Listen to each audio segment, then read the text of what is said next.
ज्याच्याबद्दल आमच्याकडे पुरावे होते ते पुरावे आम्ही काल दिलेले आहेत। त्या पद्धतीने इन्व्हेस्टिगेशन आता सुरू झालेली आहे। गांगर्डे नावाचे जे स्टुडंट आहेत जे लढत आहेत MPSCच्या विद्यार्थ्यांच्या वतीने त्यांना आज पोलिसांनी बोलवलं आहे। ज्या मुलीबद्दल नाही तर जी कॅन्डिडेट आहे ज्यांचे मार्क्स वाढले होते कारण त्यांना आधीच पेपर मिळाला अशी जी चर्चा आहे त्या कॅन्डिडेटला सुद्धा आज पोलिसांनी बोलवलं असं आम्हाला कळते। त्यामुळे हे जे काय चाललेलं आहे पेपर फुटीच्या बाबतीत हे खरंच दुर्दैवी आहे असं आपल्याला म्हणावं लागेल।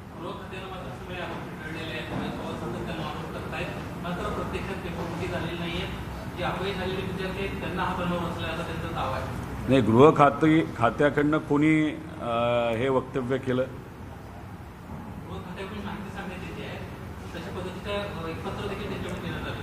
नाही, गृह खात्याकडनं जर ही माहिती त्या ठिकाणी सांगितली जात असेल तर मला त्या गृह खात्याला एवढंच विचारायचं आहे, अजूनपर्यंत तुमच्याकडे माहिती आलेली नाही। आम्ही सगळे पुरावे हे MPSCला दिलेले आहेत। MPSCला सुद्धा त्याच्यामध्ये चिंता वाटत असल्यामुळे आता त्यांनी पूर्ण इन्व्हेस्टिगेशन हे होम डिपार्टमेंटकडे दिलेलं आहे। काल संध्याकाळी हे सगळे कागद आम्ही दिले। काल संध्याकाळीच MPSCली होम डिपार्टमेंटला सांगितलं आणि होम डिपार्टमेंट एवढं कसं जल्लद झालं की आजच त्यांना कळालं की ह्याच्यामध्ये काहीच झालं नाही। अरे इन्व्हेस्टिगेशन तर आधी करा, खोलात तर तुम्ही जावा। लोकांना आत्ता तुम्ही बोलवायला सुरुवात केलेली आहे, त्याच्या आधीच तुम्ही म्हणत असाल की यात काहीच झालं नाही, त्याचा अर्थ की होम डिपार्टमेंट कोणाला तरी वाचवण्याचा प्रयत्न या विषयाच्या बाबतीत करते असं स्पष्टपणे आपल्याला त्या ठिकाणी म्हणता येईल।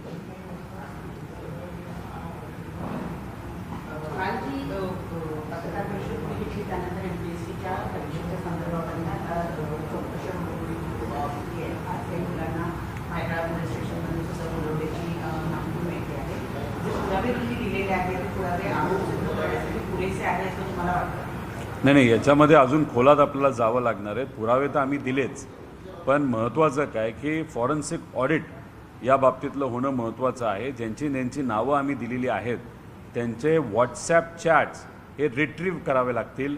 रिट्रीव्ह करून त्याच्या खोलात जावं लागेल आणि तो जो कोण पाटील आहे तुम्ही बघितला असेल की सकाळपर्यंत चुरूचुरू बोलणारा पाटील जो त्या क्लासेसचा मालक होता आता अनरिचेबल झालेला आहे। कारण का असे अनेक स्टुडंटचे आता फोन हे पोलीस डिपार्टमेंटली ताब्यात घेऊन त्याच्यात इन्व्हेस्टिगेशन सुरू केले असं आम्हाला कळलं आहे।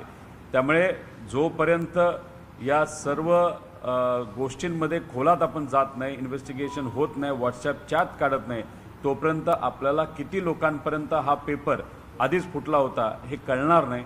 त्यामुळे इन्व्हेस्टिगेशन नीट चांगल्या पद्धतीने होणं हे महत्त्वाचं आणि आमची अपेक्षा आहे की ट्रान्सपरंट पद्धतीने पारदर्शक पद्धतीने हे इन्व्हेस्टिगेशन होईल। यात आम्हाला कुठल्याही परिस्थितीमध्ये राजकारण करायचं नाही। आमचं एवढंच म्हणणं आहे की MPSC ही एक चांगली संस्था आहे। त्या संस्थेचा पेपर फुटणं म्हणजे लाखो विद्यार्थ्यांच्या भविष्याशी खेळण्यासारखं आहे आणि पैसे देऊन जर लोक अधिकारी होणार असतील तर उद्या जाऊन सामान्य लोकांना सुद्धा अडचणी मोठ्या प्रमाणात वाढू शकतील। त्यामुळे हे जे काय घडलंय पेपर जो फुटलाय त्या खोलात जाऊन खरं काय घडलंय, कुणी हे केलंय हे शोधणं पण तितकंच महत्त्वाचं आहे आणि ते शोधलं जाईल अशी आमची अपेक्षा आहे।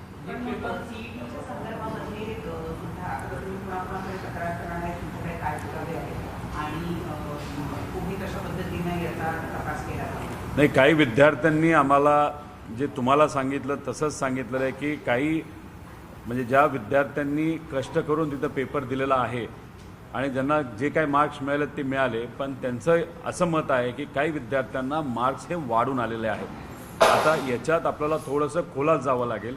आमच्याकडे जी माहिती आलेली आहे ती आत्तापर्यंत मोघम आलेली आहे। आता जोपर्यंत आम्ही खोलात जात नाही, जोपर्यंत कागद आणि पुरावे आमच्यापर्यंत येत नाहीत तोपर्यंत आम्ही याच्याबद्दल अजून काही बोलणार नाही। कारण शेवटी बोलत असताना कुठलाही मुद्दा मांडत असताना पुरावा असणं तितकंच महत्त्वाचं आहे अशी आमच्या सगळ्यांची भूमिका नेहमीच असते।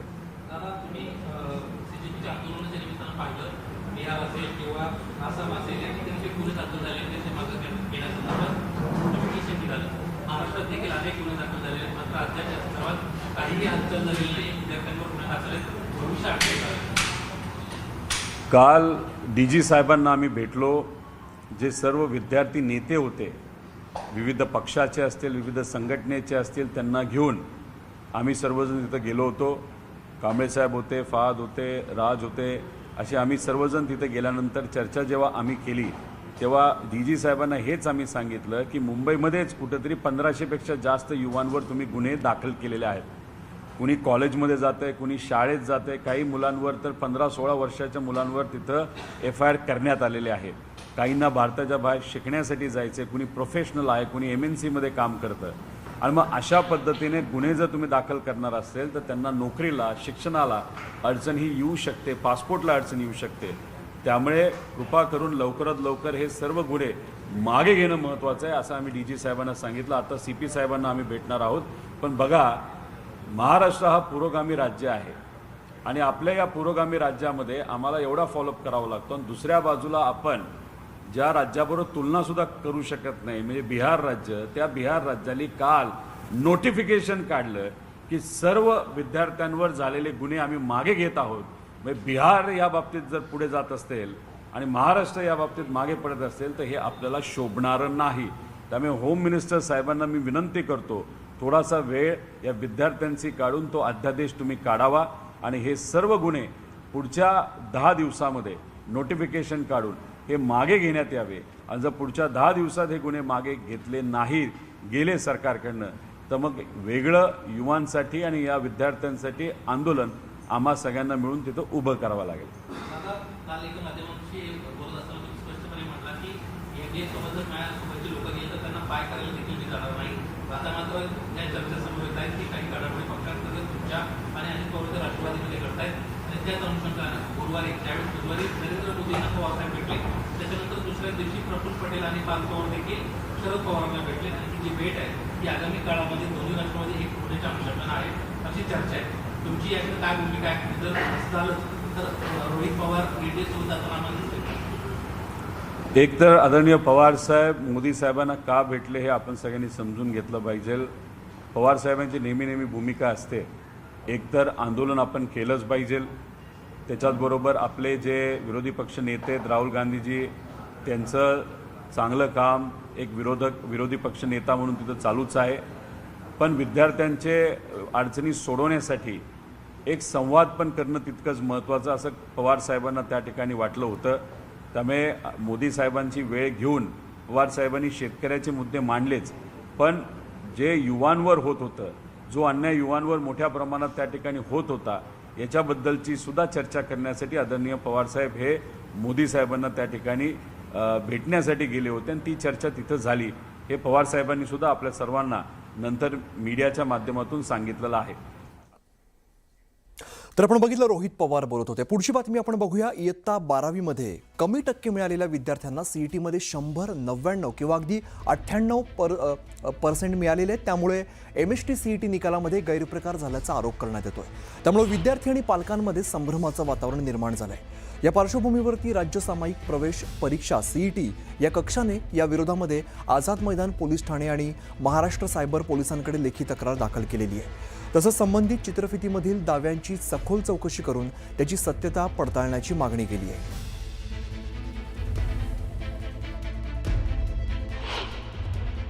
CETला चांगले पर्सेंटाईल असतील, CETला जर टॉपर आहे महाराष्ट्रामधून, पूर्ण महाराष्ट्रामधून टॉपर आहे, तर याची संभावना खूप जास्त आहे, मोर दॅन 95 to 99% त्यांना बोर्डमध्ये पण मार्क्स चांगले असतील. याला म्हणतात पॉझिटिव्ह कोरिलेशन. ठीक आहे. तसंच निगेटिव्ह कोरिलेशन पण असतं. जर CETला खूपच कमी पर्सेंटाईल असले तर विद्यार्थी तेवढा सिरियस नसतो, तो बोर्डला पण कमी असतो. याचा डेटा हा बिलकुल मॅच करत नाही. 2024चा बघा, ज्याचा रँक 3 आहे, ज्या विद्यार्थ्याचा रँक 3 आहे आणि ज्याचे पर्सेंटाईल आहे 100 म्हणजे टॉपर आहे. टॉपर महाराष्ट्रामध्ये 36 जिल्हे, असं समजा तुम्ही हे एखाद्या जिल्ह्याचा टॉपर आहे. तर आता जो जिल्ह्याचा टॉपर आहे, जिल्ह्याचा जो टॉपर आहे त्याला बोर्डमध्ये किती पर्सेंटेज पडतात? 45% पडतात. 45. ही एक केस आहे का? एक केस नाही, अशा अनेक केस आहेत. 15 रँक, 13 नंतर 15, 15चं बघा CET मध्ये टॉप, महाराष्ट्रामधून टॉप, एकदम भारी रिझल्ट, एकदम भारी रिझल्ट, हुशार विद्यार्थी, अगेन 45%. चला 59, 58 एक वेळ मी समजू शकतो, ते पण समजायला नाही पाहिजे. 59, 58 सुद्धा कमी आहे. बघा, विचार करा, तुम्ही टॉपर्स बद्दल बोलताय. टॉपर्स बद्दल बोलतायत. Are you getting it? हे बघा 50%, 50%, 55%, 56% असे पर्सेंटेज आणि यांचे रँक बघा. हे टॉप 100 वाले विद्यार्थी आहेत. टॉप 100 म्हणजे पूर्ण महाराष्ट्रामधून जर तुम्ही पहिले 100 विद्यार्थी काढले तर त्यांनी बोर्डमध्ये अशा गोष्टी केल्यात आणि सीईटी मध्ये त्यांना खूप चांगले मार्क पडले. This is not possible at all. सीईटीचा परफॉर्मन्स वेगळा आहे, HSCचा परफॉर्मन्स वेगळा आहे असं सीईटीला म्हणायचंय. मी हा मुद्दा डायरेक्ट खोडून काढतो. चला मान्य करू की मॅथ्स आणि फिजिक्स आणि केमिस्ट्रीला थोडीफार थिअरी असते, मुलं अभ्यास करत नाही. मॅथ्स तर लॉजिकल असतं ना, सोडवायचं असतं, राईट? ज्याला सीईटीला चांगलं मॅथ्स येतं, टॉपर आहे, सीईटीचा टॉपर आहे, पूर्ण महाराष्ट्रामधून टॉपर आहे. इथे मॅथ्सला बघा किती मार्क्स आहे. मॅथ्सला किती मार्क्स आहे? 49, 52, 69, 46, 54, 57. म्हणजे जिथं क्वेश्चन सॉल्व्ह करायचे तिथे त्याला अर्ध्यापेक्षा कमी मार्क आहेत. आणि हे विद्यार्थी आपले टॉपर आहेत. हे महाराष्ट्राचं भविष्य घडवणार आहे. ते घडो भविष्य हे विद्यार्थी मेहनत करतायत ना, त्यांची सीट खाल्ली यांनी. जेई वर्सेस सीईटीचं कंपॅरिझन करू. बोर्डला बाजूला काढू, परत बोर्ड येईल, सध्या बाजूला काढू. सीईटी ऑब्जेक्टिव्ह एक्झाम, जेई पण ऑब्जेक्टिव्ह एक्झाम. सीईटीला जर चांगला एक्स्ट्राऑर्डिनरी परफॉर्मन्स असेल तर जेईला ऑर्डिनरी तर पाहिजे. अरे येस ऑर नो? कारण की सीईटी आणि JEE are not two different exam. Syllabus almost same आहे. सीईटीला 12वीच असते मान्य, पण एवढ्या पण डिफरंट नाही. आता इकडे बघा, हा जो फायनल मेरिट नंबर 12 आहे, या वर्षीचा रिझल्ट आहे. 12चा मेरिट नंबर आहे. जेईचे पर्सेंटाईल किती? 63 पर्सेंटाईल. सीईटी किती? 100, टॉपर. चला जाऊ द्या, झालं असेल बाबा. जेई लक्ष नाही दिलं, झालं असेल. इकडे बघा, हा रँक बघा, 26 रँक बघा, 24 बघा, 47 बघा, 38 बघा. पहिल्या 100 मधले विद्यार्थी इथे. पहिले 100 म्हणजे COEP VJTI कॉम्प्युटर डायरेक्ट. तुम्ही जे पॅकेज बघता COEP VJTIचे, ते तुमचे जे स्वप्न आहेत की त्या भरोश्यावर तुम्हाला कॉलेज मिळणार आहे, हे ते विद्यार्थी आहेत ज्यांना जेईला किती पर्सेंटाईल आहे? 28, 25, 38 आणि सीईटीला किती आहे? डायरेक्ट 100.